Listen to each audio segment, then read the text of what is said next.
ధైర్యంగా చెప్తా ఉన్నాం, దమ్ముగా చెప్తా ఉన్నాం.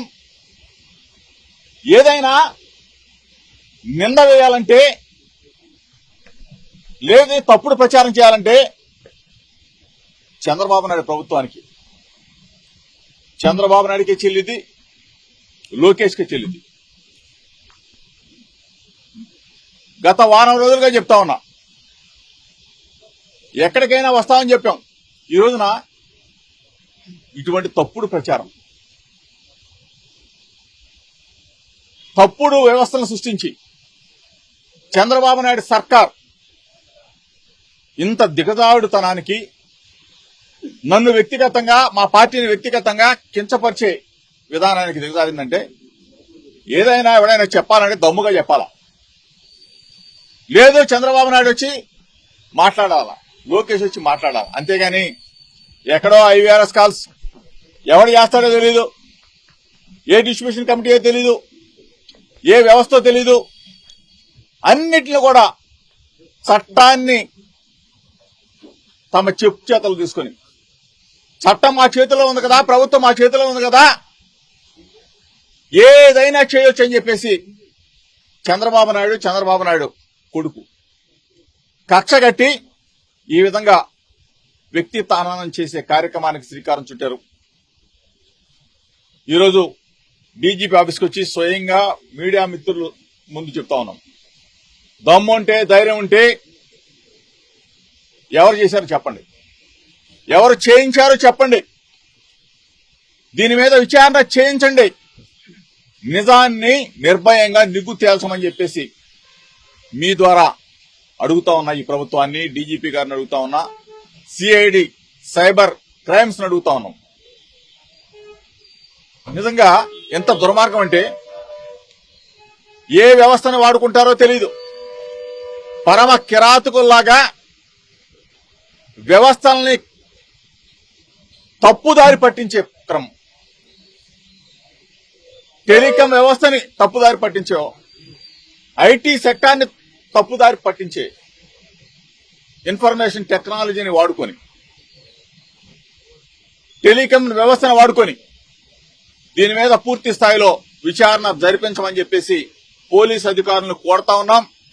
బాధ్యులైన వారిని, ఎంతటి వారున్నా సరే ప్రభుత్వంలో, ఆఖరికి చంద్రబాబు నాయుడు ఉన్నా సరే, చంద్రబాబు నాయుడు కొడుకు లోకేష్ ఉన్నా సరే, ఇటువంటి తప్పుడు వ్యవస్థల్ని వాళ్ళ చెప్పు చేతల్లో పెట్టుకుని వ్యక్తిత్వ హననం చేసే ఇటువంటి దుర్మార్గమైన క్రీడని పరిశోధించి పోలీస్ వ్యవస్థ అరికట్టాలని చెప్పేసి, దీన్ని చేసిన ప్రతి ఒక్కరిని కూడా ఇందులో బాధ్యులను చేసి కేసులు పెట్టాలని చెప్పేసి మీడియా మిత్రుల ద్వారా డిమాండ్ చేస్తా ఉన్నాం. ఈ పాటికే చెప్పా, నా మీద ఒక బురదేశారు చంద్రబాబు నాయుడు ప్రభుత్వం. నేను సిద్ధంగా ఉన్నా, దేనికైనా రెడీగా ఉన్నా. నా వ్యక్తిత్వం మీద, నా వ్యక్తిగత ప్రతిష్టని దిగజార్చే విధంగా చంద్రబాబు నాయుడు ప్రభుత్వం నకిలీ కల్తీ మద్యం దీని నా మీద అంటగట్టాలని, వైఎస్ఆర్ కాంగ్రెస్ పార్టీని ప్రతిష్టని దిగజార్చాలని చెప్పేసి చూసే ఈ ప్రభుత్వానికి, చంద్రబాబు నాయుడికి, లోకేష్ కి చెప్తా ఉన్నాం, దేనికైనా రెడీ, సిద్ధంగా ఉన్నాం. నేను చెప్పిన దానికి ఏ ఒక్కదానికి కూడా ప్రభుత్వం నుంచి, చంద్రబాబు నాయుడు నుంచి కానీ, లోకేష్ నుంచి కూడా ఇంతవరకు స్పందన లేదు. తిరుమల వస్తామన్నాం, దానికి స్పందన లేదు. కనకదుర్గమ్మ గుడి దగ్గరికి వస్తానన్నాం, దానికి స్పందన లేదు. లైట్ డిటెక్టర్ టెస్ట్కి వస్తానన్నాం, దానికి స్పందన లేదు. నిన్నగాక మొన్న చంద్రబాబు నాయుడు చెప్పిన తర్వాత వరలరామయ్య చెప్పాడు, ఇది కాదు, తిరుమల కాదు, కనకదుర్గమ్మ గుడి కాదు, లైట్ డిటెక్టర్ టెస్ట్ కాదు, నార్కో ఎనాలిసిస్ టెస్ట్ కి రెడీ అని దమ్ముగా చెప్తా ఉన్నా.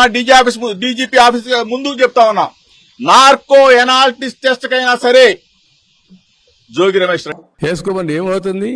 ఇది చేయలేదు ఇప్పటికీ. ఏం చేసావు? కొండను దోవావు, ఎలుకను పట్టావా, తోకన పట్టావా, దాని ఈకన పట్టుకున్నావా? నువ్వు మాట్లాడడం ఏంటంటున్నా, గొంగళి దీంట్లో కూర్చొని భోంచేస్తూ నువ్వు బొచ్చేరినట్టుంది. నువ్వే ఒక అవినీతి పరుడివి. నీకు అన్ని డైరెక్ట్ లింక్స్ ఉన్నాయి. పాత 43,000 కోట్లున్నాయి, 11 ఛార్జ్షీట్లు ఉన్నాయి సిబిఐ, 9 షార్ట్లు ఉన్నాయి ఈడీ. ఇప్పుడు ఇంకా మళ్ళా ఇవి శాండు, ల్యాండు, మైను, లిక్కరు, బోల్డన్ని ఉన్నాయి. ఇవన్నీ తగులుకుంటూ నువ్వు ఎక్కడ పోతావు నీకే తెలియదు. ముట్టుకాయలు వేయించుకున్నావు కదా, ఏం జరిగింది? అదే కదా మళ్ళా రాజీ చేసుకొని మళ్ళా వాళ్ళకే ఇచ్చావు కదా. You answer this. First cabinet అవుతాను ఏం మాట్లాడారు ఆ రోజు? నేనేం చెప్పాను? సాక్ష్యాతాలు సహా పెట్టాను కదా. మా పార్టీ వాళ్ళకు కానీ మాకు కానీ ₹1 అకౌంట్కి ఎవరికైనా వచ్చిందా? నీకు వచ్చాయి. షెల్ కంపెనీలు నీవి, ఇప్పుడు కూడా ఉన్నాయి షెల్ కంపెనీలు, నీకు వస్తున్నాయి డబ్బులు ఇంకా. You answer that. కాబట్టి నీతి నిజాయితీగా ఉండలపైన బురద వేయాలి, వేస్తూనే ఉంటాం ఏదో ఒక విధంగా.